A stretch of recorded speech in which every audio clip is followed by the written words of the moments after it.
روزانہ نماز عصر کے بعد یہ چھوٹی سی تسبیح پڑھتا ہوں، ہر مہینہ کروڑوں روپے کماتا ہوں۔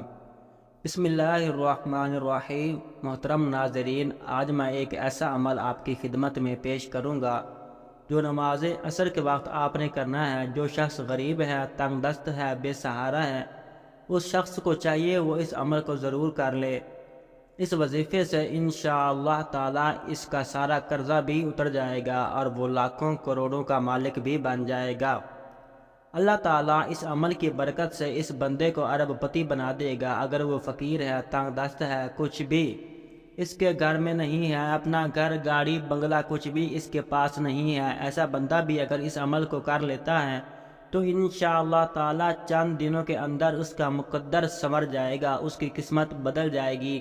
اور یہ عمل آپ روز چلتے پھرتے بھی پڑھ سکتے ہیں، بیٹھے بیٹھے بھی پڑھ سکتے ہیں یا مخصوص وقت میں بھی پڑھ سکتے ہیں۔ یہ عمل بڑا آسان ہے۔ محترم ناظرین، جو لوگ کاروبار کی وجہ سے پریشان ہیں، ملازمت کی وجہ سے پریشان ہیں، جن کے گھروں کے اندر تنگ دستی نے ڈیرے لگا لیے ہیں، بے روزگاری جن کے گھر سے ختم نہیں ہوتی، رزق جن کے گھر میں نہیں آتا، انشاءاللہ تعالی رزق ان کا دیوانہ ہو جائے گا، رزق ان کے پیچھے پیچھے آئے گا۔ اور وہ لوگ جو اس عمل کو کر چکے ہیں، الحمدللہ 100% انہوں نے اس عمل سے رزلٹ حاصل کیا ہے، 100% اس عمل کو مجرب پایا ہے۔ آپ بھی اس عمل سے مایوس نہیں ہوں گے۔ یہ عمل کبھی کسی کو مایوس نہیں کرتا۔ اگر آپ کے حاسدین آپ کے پیچھے پیچھے ہر وقت لگے ہوئے ہیں، اللہ تعالیٰ اس عمل کی برکت سے آپ کو حاسدوں کے شر سے بھی محفوظ فرما لیں گے۔ لیکن آپ نے یہ 3 کام اپنی زندگی میں ضرور اپنا لینے ہیں۔ آپ کی اور آپ کی نسلوں کو اللہ تعالیٰ کسی کا محتاج نہیں ہونے دے گا۔ یہ میں آپ کو ایک بڑا اہم نقطہ بتا رہا ہوں، اس پر توجہ کیجیے گا، اس کو اپنی زندگی میں اور اپنی اولاد کی زندگیوں میں داخل کر دیں۔ یقین جانیے آپ اربوں خربوں میں کھیلیں گے، اور اس عمل کے بعد اللہ تعالیٰ نے آپ کی قسمت، آپ کے مقدر کو کھول دینا ہے، اور اللہ تعالیٰ نے آپ کی توبہ کو قبول فرمائیں گے۔ اس عمل کی برکت سے گناہوں کی بخشش ہو جاتی ہے، انسان پاکیزہ اور صاف ستھرا ہو جاتا ہے، انسان کا عبادت میں دل لگنے لگ جاتا ہے، گناہوں سے بندے کو نفرت ہونے لگ جاتی ہے۔ اس عمل کے جتنے بھی فائدے میں بتاؤں وہ کم ہیں، لیکن جب اس عمل کو آپ کریں گے، آپ کو پہلے دن ہی اس عمل کی تاثیر ملے گی، اور انشاءاللہ تعالیٰ تبارک و تعالیٰ کا ایسا کرم ہوگا کہ آپ کے گھر کے اندر وہاں سے رزق آئے گا جہاں سے آپ کا گمان اور تصور بھی نہیں ہوتا۔ ناظرین، وظیفہ شروع کرنے سے پہلے میں آپ کو نماز عصر کی فضیلت سے آگاہ کرنا چاہتا ہوں۔ نبی کریم صلی اللہ تعالیٰ علیہ وآلہ وسلم نے فرمایا، جس کی نماز عصر چھوٹ گئی گویا اس کا گھر اور مال سب لٹ گیا، یعنی نماز عصر کا فات ہونا بربادی اعمال میں سے ہے۔ پیارے آقا صلی اللہ تعالیٰ علیہ وآلہ وسلم نے ارشاد فرمایا، وہ شخص ہرگز جہنم میں نہیں جائے گا جو سورج نکلنے سے پہلے اور سورج غروب ہونے سے پہلے نماز پڑھے، یعنی جو فجر اور عصر کی نماز ادا کرے۔ حضرت جریر بن عبداللہ رضی اللہ تعالیٰ عنہ فرماتے ہیں، ہم لوگ نبی کریم صلی اللہ تعالیٰ علیہ وآلہ وسلم کی خدمت میں حاضر تھے۔ آپ صلی اللہ علیہ وآلہ وسلم نے 14ویں رات کی چاند کی طرف دیکھا، پھر فرمایا، تم لوگ اپنے رب کی اس طرح دیکھو گے جیسے اس چاند کو دیکھ رہے ہو، اسے دیکھنے میں تم کو کسی بھی قسم کی مشقت اور تکلیف نہیں ہوگی۔ اس لیے اگر تم سے سورج کے طلوع سے، فجر اور غروب سے پہلے عصر کی نمازوں کے پڑھنے میں کوتاہی نہ ہو سکے تو ایسا ضرور کرو۔ پھر آپ نے اس آیت مبارکہ کی تلاوت کی۔ ترجمہ: سورج نکلنے اور غروب سے پہلے اللہ کی پاکیزگی بیان کرو۔ حدیث پاک میں ہے، رسول اللہ صلی اللہ تعالی علیہ وآلہ وسلم نے فرمایا، جو شخص فجر اور عصر کی نماز پڑھے وہ جنت میں داخل ہوگا۔ ناظرین، اللہ پاک کے جو اسماء حسنہ ہیں ان کو پڑھنے کے بے شمار فضائل و برکات ہیں۔ اسماء حسنہ ان کی تعداد 99 ہے، اور ان کی تعریف میں ایک حدیث پاک ہے۔ حضور نبی پاک صلی اللہ علیہ وآلہ وسلم کا فرمان ہے کہ اگر کوئی شخص اللہ تعالیٰ کے 99 جو نام ہیں ان کو یاد کر لیتا ہے، یا ان کو پڑھ کر اللہ سے دعا مانگتا ہے، یا ان کے معنی یاد کر لیتا ہے، ان پر عمل کرتا ہے، تو وہ جنت میں جائے گا۔ اللہ پاک کے جو سارے نام ہیں وہ بے شمار فضائل و برکات کے حامل ہیں، اور ان کو پڑھ کر اللہ پاک سے اپنی مشکلات کے حل کے لیے دعائیں کریں۔ آپ کی جو بھی مشکلات ہیں انشاءاللہ تعالی وہ فوراً ہی حل ہو جائیں گی۔ وقت کی نزاکت کو مد نظر رکھتے ہوئے وظیفے کی طرف چلتے ہیں۔ محترم ناظرین، آج کے دن یہ وظیفہ آپ نے نماز عصر کے وقت کرنا ہے۔ اس وظیفے کو عورتیں خاص ایام میں نہیں کر سکتی کیونکہ یہ نماز عصر ادا کرنے کے بعد کا وظیفہ ہے۔ جب آپ نماز عصر ادا کر لیں تو سب سے پہلے آپ نے محمد مصطفیٰ صلی اللہ تعالیٰ علیہ وآلہ وسلم کی ذات گرامی پر 11 بار درود شریف پڑھنا ہے۔ درود پاک آپ کوئی سا بھی پڑھ سکتے ہیں۔ آپ صلی اللہ علیہ وآلہ وسلم پڑھ لیں یا صلی اللہ علیہ محمد پڑھ لیں، بہتر ہے کہ آپ درود ابراہیمی پڑھ لیں۔ ایک دفعہ میرے ساتھ بھی آپ درود شریف پڑھ لیں۔ اللہم صلی علی محمد وعلی آل محمد کما صلیت علی ابراہیم وعلی آل ابراہیم انک حمید مجید۔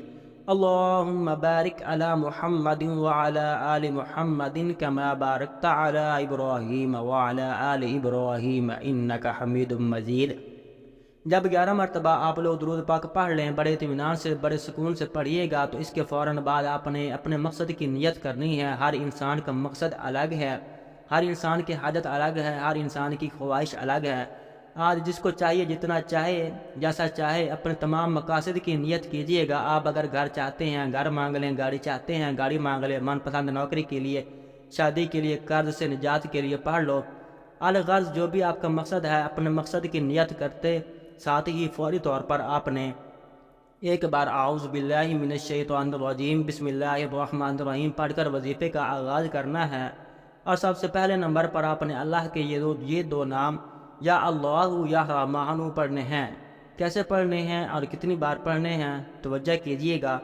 یا اللہ یا رحمان ایک بار ہو گیا، یا اللہ یا رحمان 2 بار ہو گیا، یا اللہ یا رحمان 3 بار ہو گیا۔ اس طرح سے آپ یا اللہ یا رحمان کو ہاتھ کی انگلیوں پر پڑھ لیں یا تسبیح کے دانوں پر پڑھ لیں۔ آپ نے صرف 100 بار یعنی 100 دانوں کی ایک تسبیح پڑھنی ہے، اور یاد رہے عصر کی نماز کے بعد آپ نے یہ ایک تسبیح کرنی ہے۔ انشاءاللہ تعالیٰ اس سے آپ کے رزق میں برکت ہوگی، جو شر ہیں وہ آپ سے دور چلے جائیں گے اور خیر ہی خیر اور عافیت کا معاملہ ہوگا۔ جب آپ 100 بار یعنی ایک تسبیح یا اللہ یا رحمانوں کی پڑھ لیں تو آپ دوسرے نمبر پر آپ نے 3 دفعہ سورۃ اخلاص پڑھ لینی ہے۔ سورۃ اخلاص کی تلاوت سماعت فرما لیں۔ بسم اللہ الرحمن الرحیم قل هو اللہ احد اللہ الصمد لم یلد ولم یولد ولم یکن لہ کفوا احد۔ حضرت انس بن مالک رضی اللہ تعالی عنہ نبی کریم صلی اللہ علیہ وآلہ وسلم سے روایت کرتے ہیں، جو شخص روزانہ 200 مرتبہ قل هو اللہ احد پڑھے تو اس کے 50 سال کے گناہ اس کے نامہ اعمال سے مٹا دیے جاتے ہیں۔ البتہ اس پر اگر قرض ہو تو وہ معاف نہیں ہوتا جب تک ادا نہ کرے یا صاحب حق معاف نہ کرے۔ ایک اور حدیث میں ہے، حضرت انس سے نبی کریم صلی اللہ علیہ وآلہ وسلم سے روایت کرتے ہیں کہ جو شخص سوتے وقت دائیں کروٹ پر لیٹ کر 100 مرتبہ قل هو اللہ احد پڑھے تو قیامت کے دن اللہ اسے فرمائیں گے، آئے بندے دائیں جانب سے جنت میں داخل ہو جا۔ یعنی آپ اس عمل سے اندازہ لگا سکتے ہیں کہ چھوٹا سا کام ہے، چھوٹا سا عمل ہے، اور اس کی فضیلت و اجر کتنا زیادہ ہے۔ ایک آدمی کو سورۃ اخلاص سے بہت ہی محبت تھی، اور اس محبت کی وجہ سے وہ اس سورت کو ہر نماز کی قرات کے اختتام پر پڑھتے تھے۔ اللہ تعالیٰ نے اس کی اس سورت سے محبت کی وجہ سے اسے جنت میں داخل کر دیا۔ ایک اور حدیث میں آیا ہے کہ رسول اللہ صلی اللہ تعالیٰ علیہ وآلہ وسلم نے اس صحابی کے متعلق جو امام تھے اور ہر نماز میں قل هو اللہ احد ضرور پڑھا کرتے تھے، اور جب ان سے اس کا سبب دریافت کیا گیا تو کہا مجھے اس سورت سے بے حد محبت ہے۔ فرمایا اس شخص کو خبر دے دو کہ بے شک اللہ تعالیٰ بھی اس شخص سے محبت کرتے ہیں۔ اس کے علاوہ سورۃ اخلاص کے بہت سارے فوائد ہیں۔ نمبر 1، اللہ رب العزت 300 غضب کے دروازے بند کرے گا، مثلا دشمنی، قرضہ، فتنہ وغیرہ۔ نمبر 2، اللہ تعالیٰ 100 دروازے رحمت کے کھول دے گا۔ نمبر 3 پر ہے، اللہ تعالیٰ 300 دروازے رزق کے کھول دے گا، اللہ تعالیٰ غیب سے رزق عطا کر دے گا۔ نمبر 4، اللہ پاک اپنے علم سے علم دے گا۔ نمبر 5، 36 قرآن پاک پڑھنے کا ثواب ملے گا۔ نمبر 6، 50 سال کے گناہ معاف ہوں گے۔ نمبر 7، اللہ پاک جنت میں 20 بنگلے دے گا۔ یہ وظیفہ کرنے کی خاص عصر کے بعد تاکید کی گئی ہے، اور اس کے لیے عصر کی نماز پڑھنا بے حد ضروری ہے۔ یعنی آپ نماز پڑھے بغیر یہ وظیفہ کریں گے تو وظیفہ کار آمد نہیں ہوگا۔ نماز عصر کے چند فضائل، اس کی اہمیت ہم آپ کی خدمت میں پیش کرتے ہیں۔ فرمان مصطفیٰ صلی اللہ تعالیٰ علیہ وآلہ وسلم ہے کہ تم میں سے کسی کے اہل و مال میں کمی کر دی جائے تو یہ اس کے لیے بہتر ہے جس کی نماز عصر فوت ہو جائے، اس کے علاوہ جس کی نماز عصر جاتی رہے۔ اس کا اتنا بڑا نقصان ہو گیا کہ گویا اس کا خاندان اور مال سب تباہ ہو گیا۔ حضرت موسیٰ اشعری رضی اللہ تعالی عنہ سے روایت ہے کہ نبی پاک صلی اللہ تعالی علیہ وآلہ وسلم نے فرمایا کہ جس نے ٹھنڈے وقت کی 2 نمازیں پڑھیں، فجر اور عصر کی نماز، تو وہ جنت میں جائے گا۔ اس کے علاوہ ایک اور نبی پاک صلی اللہ علیہ وآلہ وسلم کا فرمان ہے کہ عصر کے بعد کا جو وقت ہے یہ قبولیت کا وقت ہوتا ہے۔ اس وقت میں اللہ پاک سے اگر کچھ بھی سچے دل سے مانگا جائے تو وہ فوراً مل جاتا ہے۔ جب آپ یہ دونوں اعمال بتائے گئے طریقے سے پڑھ لیں تو اس کے بعد آپ وہی درود پاک آخر میں 11 مرتبہ پڑھ لیں جو آپ نے عمل کے شروع میں پڑھا تھا۔ اب آپ دونوں ہاتھ اٹھا کر اللہ تبارک و تعالی سے جو بھی مانگیں گے اللہ پاک آپ کو عطا فرمائے گا۔ یہ عمل کرنے سے آپ کی جتنی بھی دولت کی تنگی ہے فوری طور پر ختم ہو جائے گی۔ آپ جیسے ہی یہ عمل کریں گے آپ مالا مال ہو جائیں گے، آپ کی بند قسمت کے تالے کھل جائیں گے، آپ کی غیب سے مدد ہوگی۔ آپ یہ ایک تسبیح بتائے گئے طریقے کے مطابق پڑھ لیجئے، میرا رب راضی ہو جائے گا، اتنا نوازے گا کہ آپ خود بھی سمجھ نہیں آئے گی کہ کہاں کہاں سے دولت آ رہی ہے۔ جب آپ نے یہ عمل کرنا ہے، یہ وظیفہ کرنا ہے، انشاءاللہ ایسی جگہوں سے اللہ پاک آپ کو رزق عطا کرے گا جہاں سے آپ کا گمان بھی نہیں کر سکتے۔ یہ عمل ایسا مضبوط ہے کہ بھکاری بھی کرے تو بادشاہ بن جائے گا، غریب کرے تو غنی ہو جائے گا، امیر ہو جائے گا، دولت مند ہو جائے گا۔ آپ اس وظیفے کو لازمی کیجیے گا، انشاءاللہ تعالی اس وظیفے کی بدولت آپ کی ہر حاجت اللہ پاک پوری فرما دیں گے انشاءاللہ عز و جل۔ دعا ہے کہ اللہ پاک میرا سننا اور آپ کا سننا اپنی پاک بارگاہ الہی میں قبول اور منظور فرمائے، آمین۔ تمام احباب سے گزارش ہے کہ اللہ تعالیٰ کے 99 ناموں میں سے کوئی ایک نام کمنٹ میں ضرور لکھیں۔ اللہ تعالیٰ ہم سب کا حامی و ناصر ہو، آمین۔ السلام علیکم ورحمۃ اللہ وبرکاتہ۔